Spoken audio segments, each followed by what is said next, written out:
La noche boca arriba. Una tarde cerca de un hotel ocurrió un accidente.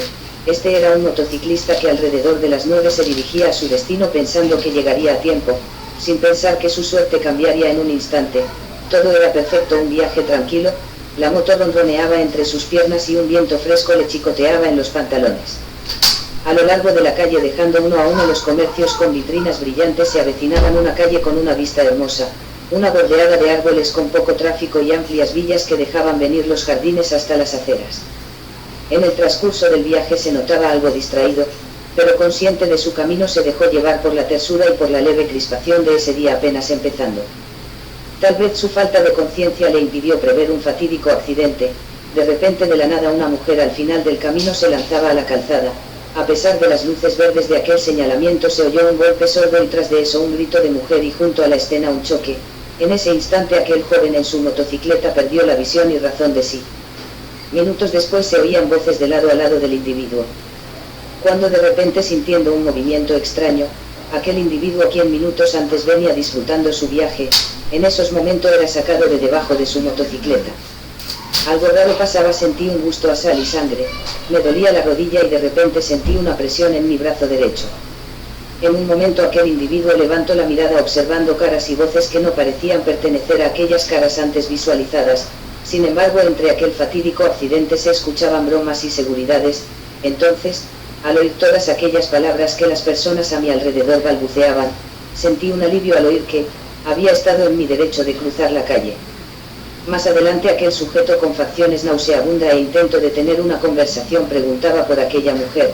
Mientras lo llevaban boca arriba a una farmacia próxima supo que la causante de aquel accidente no tenía más que algunos rasguños en la pierna. En aquel momento la ambulancia estaba llegando. A los 5 minutos y subiendo una camilla blanda donde venía aquel sujeto moribundo, pero con toda la lucidez del mundo dio sus señas al policía que lo acompañaba.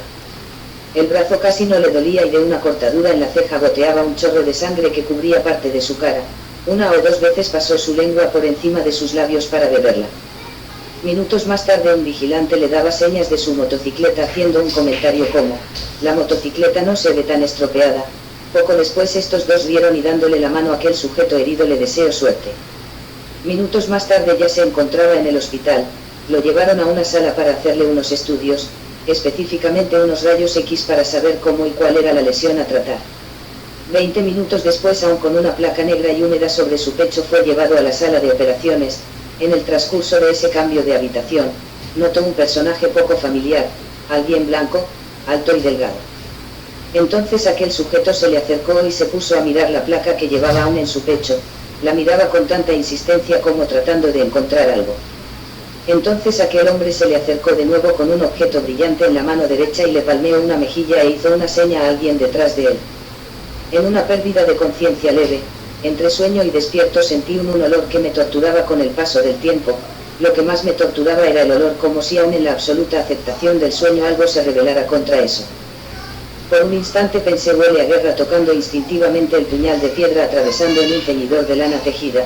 Un sonido inesperado me hizo agachar, quedar inmóvil. Tener miedo no era extraño, en mis sueños abundaba el miedo. Más adelante sentí un horrible olor que haciéndome saltar hacia adelante. Poco después se escuchó una voz decir: se va a caer de la cama. No brinque tanto, amigazo. Abrí los ojos.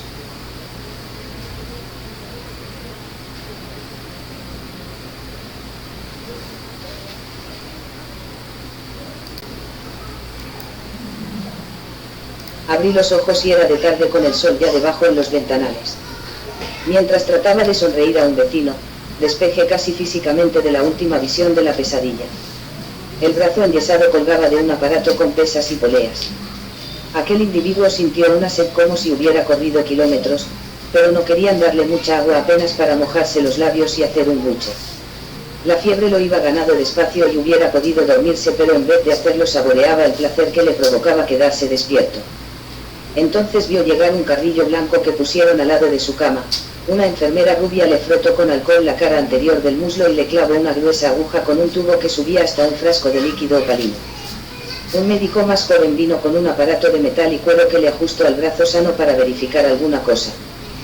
Caía la noche y la fiebre lo iba arrastrando blandamente a un estado donde las cosas tenían un relieve como de gemelos de teatro, eran tan reales y dulces. a la vez ligeramente repugnantes, como estar viendo una película aburrida y pensar que sin embargo en la calle es peor quedarse. Sentí un maravilloso olor a caldo de oro, oliendo a puerro, apio y perejil, un trocito de pan y un precioso banquete fue desmigajado poco a poco. El brazo ya no le dolía nada, solamente en la ceja donde le habían suturado. ¿Quién hubiera dicho que la cosa iba a acabar así? Trataba de fijar el momento del accidente, le dio rabia advertir que había ahí como un hueco, un vacío que no alcanzaba a rellenar. Entre el choque y el momento que lo habían levantado del suelo, un desmayo o lo que fuera no le dejaba ver nada, y al mismo tiempo tenía la sensación que ese hueco, esa nada, había durado una eternidad. Ahora volvía a ganarle el sueño, a tirarlo despacio hacia abajo, la almohada era tan blanda y en su garganta afiebrada la frescura del agua mineral.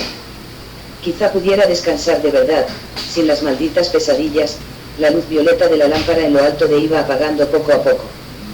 Como dormía de espaldas, no lo sorprendió en que volvía a reconocerse, pero en cambio el olor a humedad, a piedra retumante de filtraciones, le cerró la garganta y lo obligó a comprender.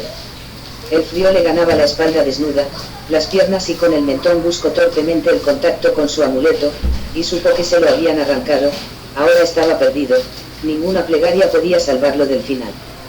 Lejanamente, como filtrándose entre las piedras del calabozo, oyó las atabales de la fiesta, lo habían traído al tía Cali, estaba en las mazmorras del templo a la espera de su turno. Salió de un brinco, a la noche del hospital, al alto cielo raso dulce, a la sombra blanda que lo rodeaba.